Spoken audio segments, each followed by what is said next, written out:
Un jour, tu lances enfin ta chaîne YouTube et dès la seconde, tu fais directement ta vidéo. Mais au bout d'un jour, tu constates un problème. C'est que tu n'as pas beaucoup avancé. Ainsi, avec 8 heures de travail, tu as réussi à faire seulement 30 minutes de vidéo. Et très vite, tu ne tiens pas tes délais et au final, tu finis par abandonner. Mais tandis qu'à l'autre bout de la France, t'as un mec à succès qui décide de faire ce drôle de projet. Et quand il tourne sa première vidéo, il ne fait pas 3 mais une vidéo complète avec 8 heures de travail. Bien joué gars, tu vas réussir.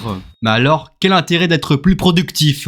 L'intérêt, c'est de travailler plus avec un nombre d'heures précises. Vous avez totalement raison, mais c'est plus important que vous croyez. Beaucoup de personnes pensent que pour réussir, il faut travailler beaucoup et être constant. Mais si pendant ces heures de travail, t'es pas productif, t'auras les résultats moins vite, voire pas du tout. Alors qu'à chaque session de travail, t'es hyper productif, t'auras les résultats plus rapidement. Et c'est comme ça qu'on gère plusieurs passions en même temps. Moi, vers la fin de l'année scolaire, je gérais l'école, le foot et YouTube. Et j'ai réussi à gérer les trois grâce à ça. Et si vous regardez cette vidéo, c'est sûrement pour devenir plus productif. On va voir comment devenir 10 fois plus productif que 99% des gens pour écraser la concurrence. La première chose, la compétence. En effet, entre un mec qui a pas de compétences et un mec qui en a, ils ont pas la même vitesse de travail. Pour illustrer ça, moi, au début de cette chaîne, j'étais loin à tourner des vidéos car j'avais pas de compétences. Du fait que j'ai une moins bonne qualité orale. Au début, si vous plaignez que vous n'êtes pas productif, c'est normal. Et à force de pratiquer, tu deviens meilleur et donc tu le feras plus vite. Et pour continuer sur l'exemple du tournage, à force de parler devant la caméra, je parle mieux, je fais moins d'erreurs et au final, tu tournes plus vite les vidéos. Je vous rassure, la compétence est le point qui a le moins d'impact sur la productivité. Ainsi, si tu n'as pas de compétences mais que tu appliques les points suivants, tu resteras comme une bête de productivité. Mais tandis qu'à l'inverse, si tu es compétent mais que tu n'appliques pas les points suivants, ça va pas changer grand chose sur ta productivité. Ensuite, la deuxième chose qui va te rendre plus productif, c'est d'avoir une clarté mentale. Ça veut dire quoi ce truc? La clarté mentale, c'est de voir clair dans ta tête. Du genre si tu veux X ou Y chose, tu sais faire quelle action précise pour réaliser cette chose. C'est comme le capitaine d'un navire qui décide de partir en mer et que le capitaine connaît sa destination. Alors il saura quel chemin prendre. Et pour avoir de la clarté mentale, il faut pas se stimuler avant l'heure de travail. Pourquoi? En effet, quand on se stimule, par exemple sur les jeux vidéo ou les réseaux sociaux, cela crée de la dopamine forte. Et c'est cette dopamine forte qui crée le brouillard mental, qui est l'inverse de la clarté mentale. C'est comme si tu portais un voile devant toi, mais qu'à cause de ça, tu ne vois pas clair. Mais malheureusement, beaucoup de personnes sont dans le brouillard mental à cause de la stimulation du monde moderne. Si vous voulez devenir productif, il faut que vous ayez une clarté mentale. Et pour avoir ça, il faut que vous arrêtiez les mauvaises habitudes. Puis la troisième chose pour devenir plus productif, c'est d'avoir plus d'énergie. Et ça, c'est important pour devenir plus productif, car si pendant vous travaillez, vous êtes claqué comme une crêpe, là, c'est sûr que vous n'allez pas accomplir grand chose. Mais si avant de travailler, vous êtes reposé 30 minutes, 1 heure, là d'un coup, vous devenez plus productif.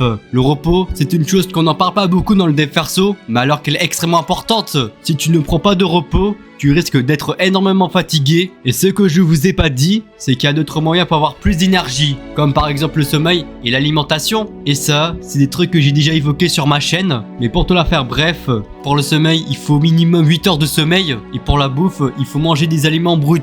Mais il y a encore un autre moyen pour avoir plus d'énergie, c'est en faisant du sport. En effet, vu que tu fais bouger ton corps, tu entretiens ton corps et donc vous aurez plus d'énergie. Mais tandis qu'à l'inverse, tu restes statique sur ton bureau, ton corps se dégrade et donc au final, vous aurez moins d'énergie. À la base, notre corps est fait pour bouger. Donc si tu fais bouger ton corps, tu auras ce boost d'énergie. Puis, on va s'attaquer à la quatrième chose pour devenir plus productif, c'est d'avoir une routine militaire. Avant d'expliquer c'est quoi une routine militaire, vous connaissez sûrement la to-do list, une liste des choses à faire pendant la journée. Mais le problème avec cette technique, c'est que parmi toutes les tâches à faire, tu vas prendre la plus simple. Oui, c'est humain. Au final, à la fin de la journée, quand tu dois faire la tâche la plus difficile, tu vas te dire « vas-y flemme !» Et la routine militaire, c'est une version améliorée de la to-do list, mais avec en plus des heures associées à chaque tâche.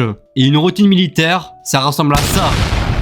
Oui, c'est bien chargé. Et c'est grâce à ça que je poste une vidéo par semaine et de gérer 2 passions en même temps. Et les gars, la raison pourquoi la routine militaire marche extrêmement bien, c'est parce qu'elle te fait économiser de l'énergie mentale, vu que tu prends moins de décisions. Oui, prendre des décisions bouffe ton énergie. Et ce qu'on a vu tout à l'heure avec l'énergie, cela est important pour la productivité. Et c'est la raison pourquoi la to-do list marche pas très bien, vu qu'à chaque tâche, tu prends des décisions. Et les gars, en moyenne, on prend combien de décisions par jour? 30 000 décisions par jour. Oui, c'est énorme. Et même les choix les plus minimes bouffent ton énergie. Et avec la routine militaire, vous diminuez drastiquement ce nombre. En effet, vu que vous serez à l'avance les tâches à faire, et à l'heure où vous devez les faire, vous aurez moins de décisions à prendre, ce qui va te faire économiser de l'énergie, et donc au final d'être plus productif. Et maintenant, pour faire votre propre planning militaire, il faut que votre planning contienne ces choses. De 1, il faut mettre le créneau de votre sommeil. Dans mon cas, mes heures de sommeil sont 21h30, 6h30, mais pour vous, ça peut être un autre horaire. Mais l'essentiel, il faut qu'il y ait 9 heures d'écart entre l'heure du réveil et l'heure du coucher. Car on s'endort pas tout de suite, et cela donne le temps pour s'endormir, et donc avoir nos 8 heures de sommeil. De 2, il faut mettre les horaires aux heures que t'es pas dispo. Du genre l'école et les entraînements si tu fais du sport en club. Là, vous pouvez voir que j'ai mis mes horaires d'école et mes horaires d'entraînement. Et pour vous, il faut juste ajuster en fonction de vos horaires. De 3, il faut mettre les habitudes, comme la douche froide, la méditation, le journaling. En gros, toutes les habitudes des perso, on les met dans votre routine. Dans mon cas, je mets toutes ces habitudes le matin, comme ça me fait une routine matinale. Et j'ai même ajouté une habitude dans ma routine, c'est la course matinale. Mais pour vous, vous pouvez mettre certaines de ces habitudes le soir. Et le meilleur cas, c'est la méditation, car vu qu'elle te fait calmer avant de dormir, et cela favorise un meilleur sommeil. Mais je vais ajouter une règle d'or, c'est qu'il faut faire ces habitudes tous les jours à la même heure. Du genre si lundi, tu fais ta douche froide à 7h, les jours suivants, tu fais ta douche froide à 7h. L'intérêt de cette règle, c'est pour vous permettre de créer des automatismes, et donc ce qui va faire limiter le nombre de décisions, et au final, vous économisez beaucoup d'énergie que vous pouvez l'utiliser dans vos tâches importantes. Et justement de 4, mettez les créneaux de vos tâches importantes. Dans mon cas aujourd'hui, je dois faire du tournage, donc j'ai mis dans ma routine un temps dédié au tournage.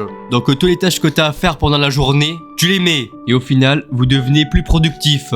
Et pour finir de 5, il faut mettre des moments de repos, du genre les horaires de manger et les moments de pause. Et ce qu'on a vu tout à l'heure avec le repos, c'est qu'elle est extrêmement importante pour la productivité. Dans ma routine, j'ai mis mes heures de manger, mais tandis que les créneaux où il n'y a rien, c'est des heures de pause. Et pour faire votre routine, il faut utiliser Google Calendar. Et cette application, c'est le plus gros des bangers qui existe. Donc si tu as envie de faire x2 sur ta productivité, je vous conseille vivement d'utiliser Google Calendar. Et pour finir, avec la 5e chose pour devenir plus productif, c'est de faire du deep work.